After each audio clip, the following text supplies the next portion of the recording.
Welcome to the wonderful world of wine. We are your hosts, Mark Lindsay and Kim Simone, exploring all things wine with you. You can find us on Facebook at The Wonderful World of Wine.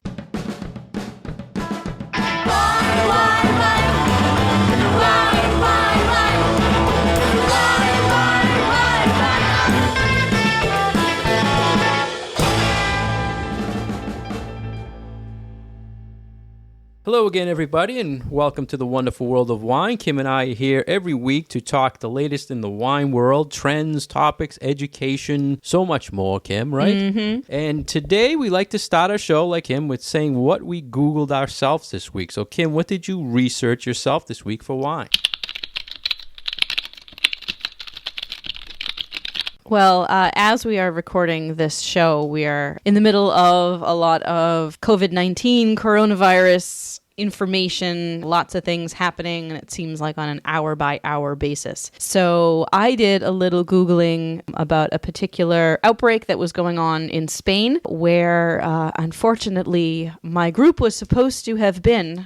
We were supposed to be traveling to Spain this week, and unfortunately, because of travel restrictions and fears about this virus, that unfortunately our trip did have to be rescheduled. However, we still have been following the news fairly closely, and we were supposed to be spending 2 days in the famous wine region of Rioja in north central Spain. And the weekend that we were supposed to be there, they had a massive outbreak of coronavirus. So it probably ends up being a good thing that we weren't there. Yeah. Yeah, a little scary. It is scary. It's getting out of control. So I think we'll start a show go more in depth to it. So myself this week, Kim, I was looking at pesticides, researching pesticides, because I had a new wine line that was all about pesticide free. And I was looking at the top exporters of pesticides in the world. What countries do you think export the most pesticides out of their country to other countries? So are we talking about what countries manufacture the pesticides and then I would assume they manufacture if they're shipping them all over the world. So. How about us? We are in the top 3. Oh, okay. We are number 3. Number 3. So with the top one. How about China? China, exactly. China is number 1 exporter of pesticides. Germany, USA. And then I was surprised France was number 4, which is interesting because they don't really use much themselves. Yes, they do. Yeah? Oh, they absolutely do. Yeah, I always hear that they're cutting back. Well, they might be cutting back, but they do seem to be one of the higher users of pesticides, especially for wine grapes. I remember reading a stat, I think it was last year, that something like 20% of all the pesticide usage in France is used on wine grapes. Wow. So they're sending a lot out, and then they're still sending it around the place. So the other top countries were India, Belgium, the UK, Spain, Israel, and Italy. So those were the top pesticide exporters. So everybody knows. Now we know.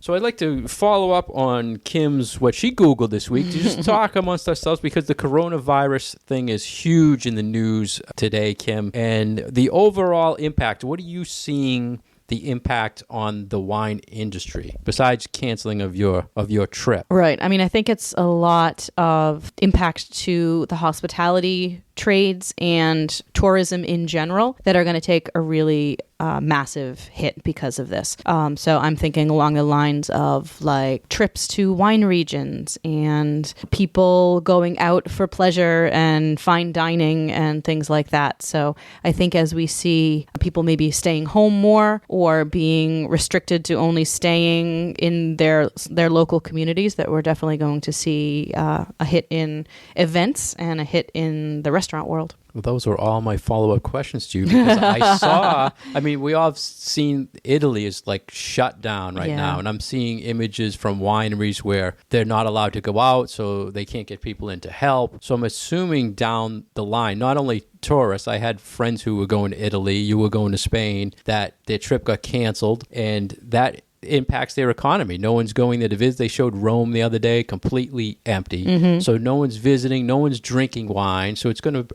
is going to hurt everybody. Yeah, I've heard that. from wineries in Spain that haven't had visitors for weeks. And this is a good time of the year for visiting those places because it's not harvest time. There's a little bit less going on, and it's a good time to be able to go there and speak to the winemaker or see the owner or see what the vineyards look like in the downtime. And that's just not happening right now. And then you see there was some major wine events. Vin Italy, which is held every year in Italy, they postponed the event. A lot of wine events overseas are being canceled or rescheduled. Let's talk about, you mentioned travel, Kim. The cruise industry is basically being shut down right now. So that's impacting people. They're not on cruises. They're not drinking wine on cruises. That's true. This is going to impact as well. Yeah, if you think of a cruise as, a restaurant on the ocean, then, that's a lot of dining and drinking that isn't happening. Let's talk about, you mentioned restaurants, Kim, you being in the legal seafoods restaurant industry. What are you seeing numbers-wise? Because there has been some reports, New York, Seattle, between 20 and 50% down for restaurants. Yeah, I don't know. I haven't seen any of the numbers. I mean, the restaurants that I've been in still look fine. People are going out to lunch. People are going out to dinner. We're still having dinners. Things are still on. So I think it's still too soon, really, for us here to look at the numbers and see, wow, this is down over last week, over the week before, over the month before. So I'm not sure where our industry here in Boston is going to land after all of this. Any talk of policy changes as far as looking at canceling of events or differences in cleaning or anything like that at the restaurant? I mean, in the same way that a lot of other businesses are kind of doing the exact same thing. So how a lot of offices are making people work from home or are ramping up the cleaning and just making people be more aware of how important washing your hands is and using hand sanitizers. So things have definitely been stepped up in a lot of restaurants, not just our restaurants, but across the board. I know I've seen a lot of people who are paying much more attention to cleanliness in their restaurants. I was told by a local restaurant they're having problems finding like everyday cleaning supplies to sanitize the restaurants because of the demand. The demand there, and a little bit of hoarding mentality. People going out and buying up all the Purell white. I've noticed did an event this week, and I had a lot of people call in sick or said they weren't coming, and I think there's a lot of fear out there right now for people. So hopefully everything goes down fast. I think a lot of people just don't want to gather. We're sort of being told that staying away from other people is going to be such a big help in making sure that, yes, this will spread, but let's try to slow the spread so that we can spread out the medical response to it. So I think that a lot of people are really taking that to heart, and whether it's because they're concerned for their own safety or they're concerned for the safety of their loved ones or the whole community. We'll see. It gets you thinking. I had an event 2 weeks ago in Boston. You saw in the news there was a Boston hotel that they had a company outing. Yep. And I had an event, and 31, I think, out of the 35 people there were from Italy. It was an Italian event. Oh, wow. Right? So now all these people are from Italy. Then the next week after, there was an outbreak in Italy. So I'm like, oh, my God. Then they closed the hotel. Have you had your 14 days since your class? It's been exactly 4. You're safe, I think. You're good. I'll breathe into the microphone. That's all right. So, we'll follow over the time here how it's affecting the wine world and keep everybody posted.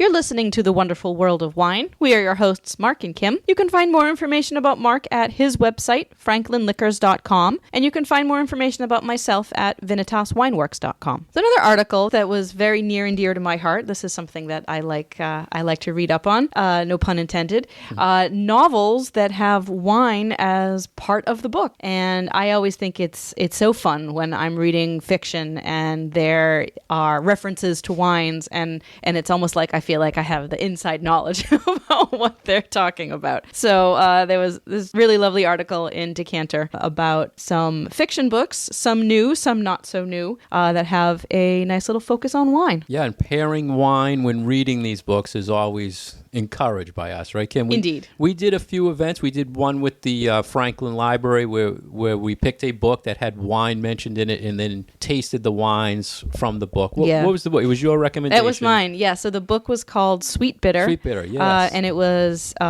fiction, but it was about a young woman who was a server in a big fancy restaurant in New York City, and it chronicled her year of learning about wine and learning about food and learning about how to work in a restaurant and deal with all the personalities. And they talked about a lot of different wines. So that one was super fun to do with a group of people from the Franklin Public Library, because then I was able to open up a bunch of the wines that were talked about in the book and give people that real tasting experience of what they were reading about, and then we could really taste the wines too. So that was pretty cool. And they ended up making that into a little mini-series. Yeah, it was a mini-series. On It was cable on like as well. Netflix or something. And I was shocked because when I had mentioned it to my son, he had already read it, and I never knew anything That's about funny. it. So, and I guess he was telling me at one time that there's a lot of wine in this book. You should read it. I finally did. Here, Dad, here's this book. So let's mention some of the books they were talking about here, Kim. Let's go through them. You want to start with one? Sure. So the first one that they mention is a book that has been very popular over the last couple of years. It's called A Gentleman in Moscow. It is on my to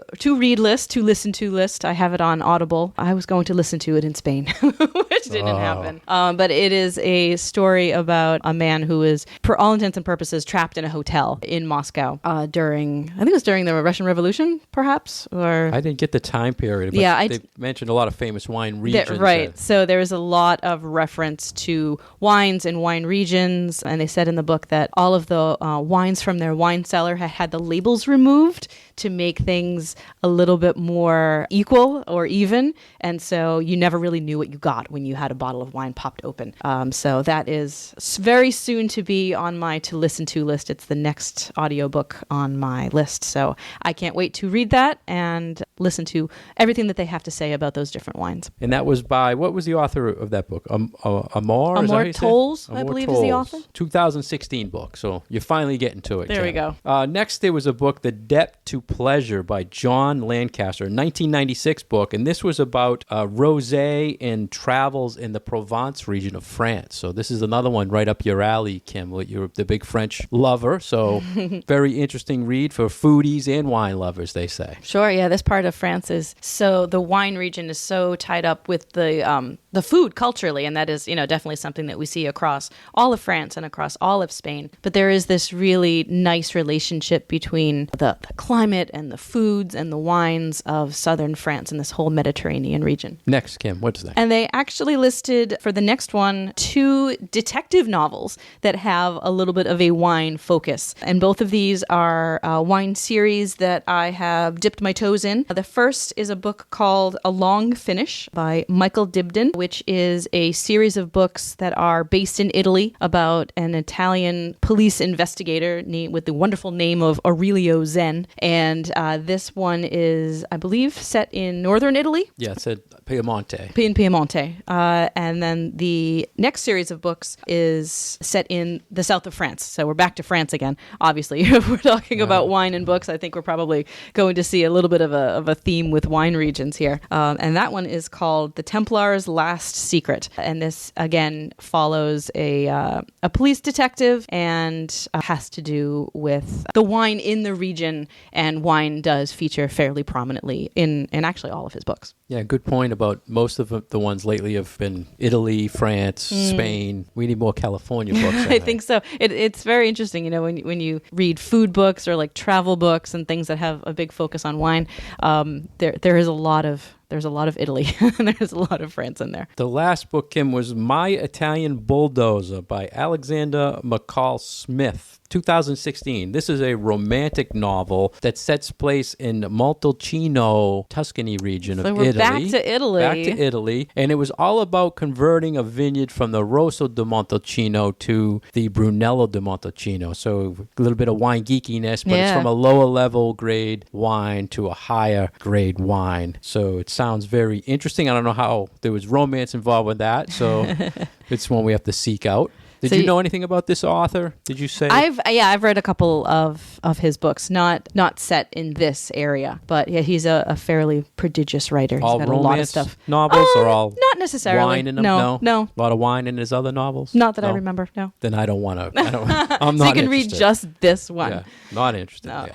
And there was one other book that I wanted to mention. I don't even know if I may have brought it up before, but there's a series of books, with the first of which is called A Discovery of Witches. It was just made into a television show. And the author, her name is Deborah Harkness, is an author. She's a historian. She was a college professor. And for a long while, she had a wine blog. So she's always had this interest in wine, and I remember reading her wine blog because she was actually a professor at the university that I was at when I did my undergrad, and I really loved reading her wine blog because she had some really nice insights into wine and was obviously very passionate about it, and she puts that into her books. So her books are actually fantasy books. They're about witches and vampires and demons and fun things like that. But there's a lot of wine in there. The main character really loves wine.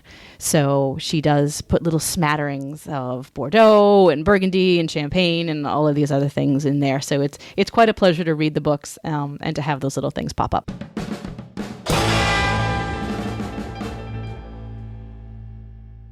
You're listening to The Wonderful World of Wine. We are your hosts, Mark Lindsay and Kim Simone. You can find more information about Kim on her website, VinitasWineworks.com. You can find more information about myself at FranklinLiquors.com. And you can find past episodes of our show on SoundCloud or iTunes. Next, we have a food and alcohol wine-related article that was in SpiritsBusiness.com. And I love the idea of this company, Kim. They came up with a protein bar, which is specifically made to reduce alcohol absorption in your system. So you can basically drink responsibly, but have this protein bar in your stomach to offset the absorption rate of the alcohol. Exactly. So it's supposed to be sort of the equivalent of having eaten a full meal before you start drinking, but with far fewer calories. So I actually thought that this was really interesting technology. We talk a lot about responsible drinking and how if you are going to be consuming alcohol, what kinds of things you want to make sure you have in your system. We talk about staying hydrated all the time. And we talk about protein and having protein in your system and how it is that when you have food in your stomach and then you drink alcohol, the food allows the alcohol to be absorbed into your system at a slower rate, and it doesn't quite get pulled into your body as fast. So you don't feel the effects of the alcohol, and your whole body is able to absorb it and process it in, I guess you can kind of say, in a gentler way than if you were to be drinking on an empty stomach. So what these have, it sounds like they are based on milk proteins and insoluble oat fiber. So it sticks around in your stomach and it has that protein that will allow your body to absorb the alcohol that you are drinking at a slower rate. Yeah, something I was reading something about a milk protein. Yeah. That it coats your stomach. Is that I don't know if it's necessarily the coating your stomach. I was assuming that this is the same type of milk protein that you find in like powders that you can add to smoothies and that you can sort of bulk up things like that, so that increases your protein consumption without necessarily a lot of calories, I guess. So the protein helps because the alcohol, they're saying, breaks down the enzymes that get you the feeling of being under the influence, correct? Right. And I think that the fullness, of having something in your stomach, and it allows the alcohol not to go directly into your intestines, because when it goes from your intestines and then, on its way to your liver, it does get digested, or not digested, but it gets processed in your intestinal system. And if it stays in your stomach, it allows your system to process it in a slower manner. So this company, Kim, was an American company, Xenofunctional Foods. And I thought it was just amazing. The name of it is called SOBAR. Which I think is SOBAR. so cute. What a cute, and clever name. It took me a while. For I'm like, SOBAR. I'm thinking SOBAR. sober. So it took me a while to catch the name. Then I was thinking that was a brilliant idea. So smart. And one bar has about 210 calories and 35 carbs. So it'll fill you up, right. I would assume. But it's not as many calories as you would be getting with an entire meal. And that was what some of the testing for this was focusing on. They were comparing alcohol absorption when you have an empty stomach, alcohol consumption after a full meal, and alcohol consumption after one of these bars. And they said that calorie for calorie, the SOBAR did the best job of helping you not get drunk. And it had the story about how the gentleman came up with this idea. He was at a wedding, and he figured there's got to be some way that you can go to a wedding. You know, you start out with a toast, then you get open bar or whatever. He had this idea Before the whole meal starts. Yeah, before the meal starts, you already have a lot of alcohol in you. So he said, there should be something out there where you can go to an event, enjoy the beverages, but last the whole event enjoying the beverages. So I thought it was just a great idea. And then before we started talking about this, Kim, we both did you read the article and then say this is a great product, I need to get it? I did. So I went online and I bought some. You, I researched it, I looked it up, and I said, oh, it's a multi-pack, I'm not buying it. But you did. I did. I took the plunge. So I figured we can try them out, or I can try them out, and I can hand them out to my friends in the business. So yeah, I found it's a big box of them. It's like 24 of them. They're not very big bars. So they're actually quite small. There were 3 flavors: white chocolate almond, honey peanut, and caramel. Yes. I'm saying you got white chocolate. I got the mixed pack. Oh. So I got all 3 flavors, so we can try them. Yes. Even better. So we'll have to do a whole show on tasting these bars for us. Right. So we will give you our professional opinions on how this product works. So the 12-pack was like $29. So they're like $2.50 a piece approximately cost. I don't remember anymore. I think it was like $24 ish. Yeah, so like $2 a piece. So now I've cheap, been in but a lot of times I'm in the grocery store and I see this one nutrition bar that every time I see it, I swear it looks just like the packaging on this. There's a popular nutrition bar out there, very colorful package, but SOBAR is the name of this product, and I think it's just a great idea. And I'm shocked we haven't seen them more at trade events. And instead of a cracker, they're putting these out on the tables. I think they should start looking at that. So one of the things, Kim, they did have a patent filed for an alcohol hold food, not a hangover prevention food. So you can't eat these before you drink and think you're not going to get a hangover, which was a very good thing that they put in here. Mm-hmm. That's why you need to stay hydrated. That helps with the hangover.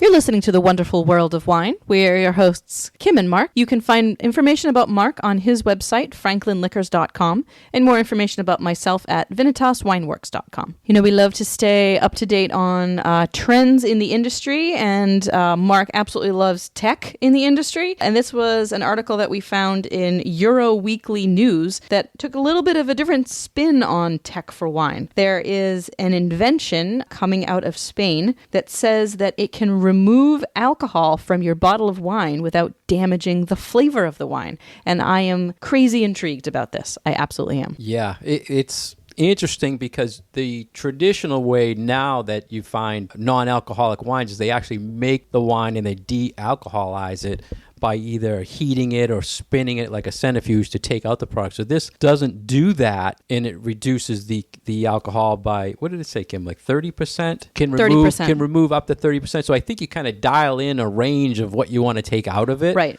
Which is really interesting technology. Yeah, that seems to be... I actually went onto their website after reading this article to see if they had any additional information about this machine on there. Their website is called alcoholalacarte.com, and there was information on there about just that you can sort of pick and choose the level. So if you want to remove 10% of the alcohol, you can do that. If you want to remove 25% of the alcohol, you can do that. And I think they had a little bit of a wider range listed on their website, something like up to 80% of the alcohol to be removed without damaging, they're saying, without changing the flavor or the texture of the wine. But then that gets me thinking, like, some wines, their texture and their weight and, how they feel in your mouth is definitely related to their alcohol content. So I'm curious as to how that would change the wine itself. Yeah, the 2 key things you just said there, Kim, is first the flavor not being impacted. Usually the non-alcoholic wines now, the low alcohol, well, the ones with no alcohol, the flavor is actually adjusted with some sort of juice or something to give it that wine flavor. Mm-hmm. So to be able to remove it and keep the flavor is very interesting. And the other point you made, Kim, about alcohol, that was one of the questions I had down here to ask you was, a lot of times it's key to the balance in the wine. Right. So another interesting thing, and the technology they're saying here, Kim, is similar to what happens with a dialysis machine on a human, basically taking out your blood, cleaning it up, putting it back. It's cleaning up your wine from alcohol level, and it's very unique. Yeah, and I don't even understand how that would work. And why? The other question I have for you, Kim, is why? So tonight I can totally see the why. It's a 12% wine, say, and I want to make it 10%. Is it really? Maybe. What's the point? Maybe. To drink more, or just drink 3 ounces of 12%? I think to not drink to still be able to have a glass of wine, but not necessarily to drink the amount of alcohol in that glass of wine. So as they were saying on their website, and as we've talked about a number of times on the show, where we have this move towards beverages that have lower levels of alcohol or no alcohol at all, or people getting out of drinking, it almost sounds like they're following this trend. So people maybe want to go to a bar and have a couple of different glasses of wine, but don't necessarily want to drink all that alcohol. So now there's the possibility of going somewhere and saying, yeah, I can have 2 glasses of wine, but they're both the equivalent of, say, 5% alcohol. And so you're consuming much, much less alcohol per glass. Did you see the machines online, Kim? Because the picture I saw, it's not like your Mr. Coffee machine. It was a pretty huge, like almost medical lab equipment machine. Did you see any of the images on that? I did, but it just looked like a big box. It was almost like a little mini fridge that I saw. I mean, it's not something you're just going to put on your kitchen counter. No, and I don't think that this is necessarily for people to have in their house at the moment. I think it's more that they are trying to, so wine bars and restaurants and those folks that are at the front of this movement where they're trying to entice drinkers who maybe don't want to drink as much, or are those people who are looking for those lighter beverages but still want the experience of having nice wine. And 3,000 euros. Yeah, it's only $4,000. Yeah, expensive. But a good point you made there, Kim, about there might be someone who is cutting back on alcohol consumption but loves the flavor of a wine, and you might have an opportunity, if you're a restaurant, to put certain wines in this and take the alcohol away and still enjoy a popular wine. I mean, hey, if I could have a glass of Cabernet for 8% alcohol as opposed to 15% alcohol, and have that glass of Cabernet still taste exactly like it does with the 15%, I would go for it. I don't know if that is actually the case here. I mean, their marketing material seems that they are saying that, hey, this is going to taste exactly like it does without all the alcohol in it. I don't necessarily buy that, but if that truly is the case, I totally think it could be a game changer for people. It would be interesting with fortified wines, right, Kim? You get like a port that's 20%. I don't know that I want the flavor of port. Port for 10%. Bring it to 10. It'd be interesting to test if it really tastes like a port when you cut the alcohol in half. Have to do some side-by-side comparisons. Yeah, it could be useful. It could be, absolutely.